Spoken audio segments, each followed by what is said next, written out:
that I'm reading before me, that's calling to me. So we turn to the next verse. It turns out that the Quran just doesn't dismiss the question. It starts to answer it a little bit. And in the next verse it says, and he taught Adam, God taught Adam, the names of all things. And then he placed them before the angels and said, tell me their names if you are right. So this verse is clearly referring to the previous one. But notice what it says. Now, I from my own background, I remember Adam naming things. But it wasn't connected to any answer to any philosophical question.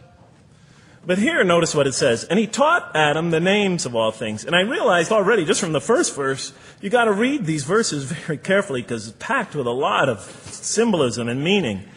And he taught Adam the names of all things. So here we see Adam is not only just a creature who knows how to name things, who's acquiring the gift of language, but he's also a learning creature. God is teaching him. Now right here, right in this verse, and it'll come even clearer in the subsequent verses, that the very first thing that the Quran is going to emphasize here is man's intellect. He is a learning creature. He is taught. And what is he taught? What is one of the great intellectual gifts he's given? In response to the angel's question, the gift of language. Because through language, mankind could not only learn, but he could learn things not only through his own experience, but he could learn things that other people have experienced of times and places that are hundreds, thousands of years and miles separated from him.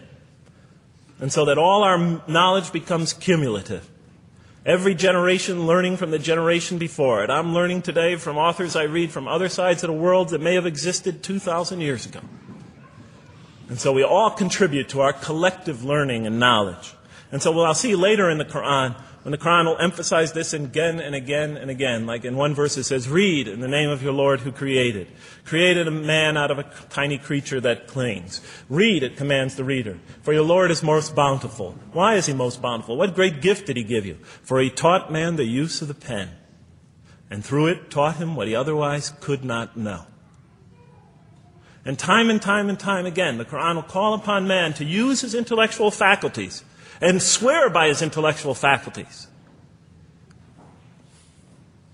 And to use them correctly because they play a fundamental role in guiding him to truth.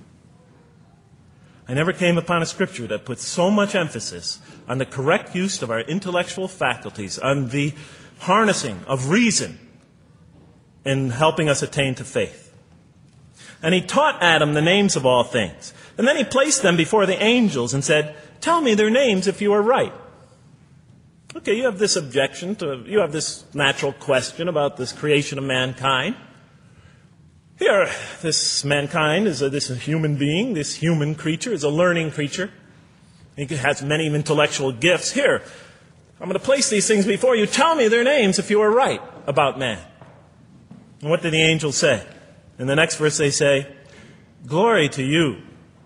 We have no knowledge except what you have taught us. In truth, it is you who are knowing, the wise. They say this task, this intellectual test that's put before them is beyond their grasp. Notice what they emphasize. We have no knowledge. This would take knowledge. This would take an intellect that they don't possess. In truth, it is you who are knowing, the wise. You got it. It's easy for you. You have the knowing, the wise. You have knowledge. You have wisdom. But this would take knowledge and wisdom that is beyond us. And so in the next verse we read, and he said, O Adam, tell them their names. And when he had told them their names, notice how it's just like it's nothing for him.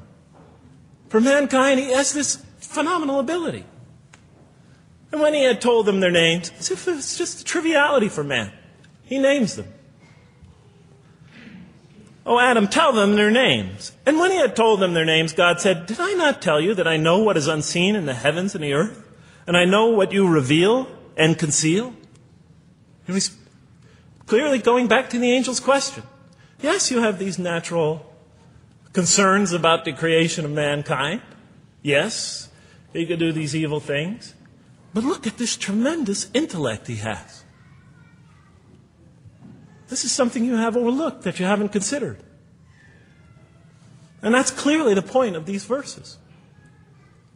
even though I felt that the author didn't quite, it was as if I realized that he just didn't misunderstand the story.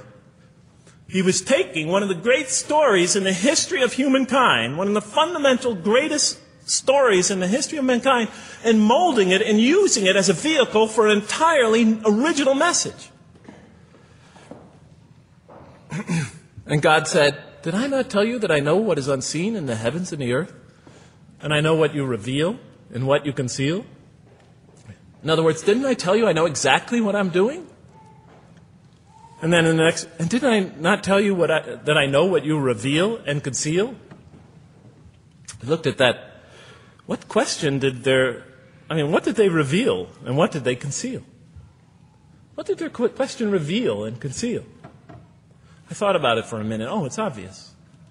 What did their question reveal? Just go back and look at the question. It revealed the sinful and sinister propensities of man. I mean, it's obvious, right? Why are you all looking at me like that? You're starting to scare me. You're all looking very serious. Am I losing you? Wow. Okay. So, they revealed the sinister and evil propensities of man.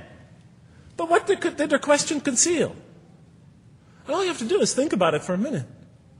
The human beings, yes, they could do evil. Yes, they could do wrong. Yes, they could create misery. But they could also do exactly the opposite. They could choose to do evil. They could choose to do tremendous good. They could choose to do tremendous violence. They could choose to show tremendous compassion. They could choose to live by falsehood. They could choose to live by the greatest truths. They could be terribly ugly. They could be terribly beautiful. And up until that point in my life, I, like the angels, that only saw one side of the coin. And for the first time when I read that verse, believe it or not, it was an eye-opener for me. I had always been obsessed with the evil potentials of human beings. When I read that verse, I realized that, and I had a great example right in front of me with my own mom, I realized that I had been blinded by only one side of human nature. So we go on to the next verse. "And behold, we said to the angels, bow down to Adam, and they bowed down. But not so Iblis." Iblis is like the father of Satan. Satans, satanic beings, forces, creatures, existences. "He refused and was arrogant. He was of those who reject faith." An interesting statement. "And behold, we said to the angels, bow down to Adam. And they bowed down." Bowing down could symbolize two things. Bowing down could symbolize the superiority or potential superiority of one being over another, and so they bowed down to them. Bowing down could also mean that they serve that creature in some respect. Of course, the Quran says that all beings serve God, all created beings serve God. But this verse seems to be indicating, and the rest of the Quran will make it clear, that these angelic beings, these angelic entities, will serve the development of mankind. We'll even see later that the satanic beings serve the development of mankind. Both forces, angelic and satanic, will serve the development of mankind. Because one will present man with a choice to do the most altruistic things. The other will simultaneously try to influence man in the opposite direction. And so human beings will be moral creatures, and will have to make moral decisions. And it's in those moral decisions that they will grow spiritually and morally as human beings. And they'll take that into the next life. And the angelic and the satanic forces will be catalysts for those moral choices that they make. They will heighten the human being's awareness of the rightfulness and the wrongfulness of the choice he's about to make. And the self, the soul, the nafs, as they say in Arabic, will have to make the ultimate choice between good and evil. And that choice, that test will come again and again and again as human beings either grow or decline. And those tests will come again and again and again to try to help him towards his spiritual evolution, to bring him back. But that choice is ultimately ours. But I'm getting ahead of myself.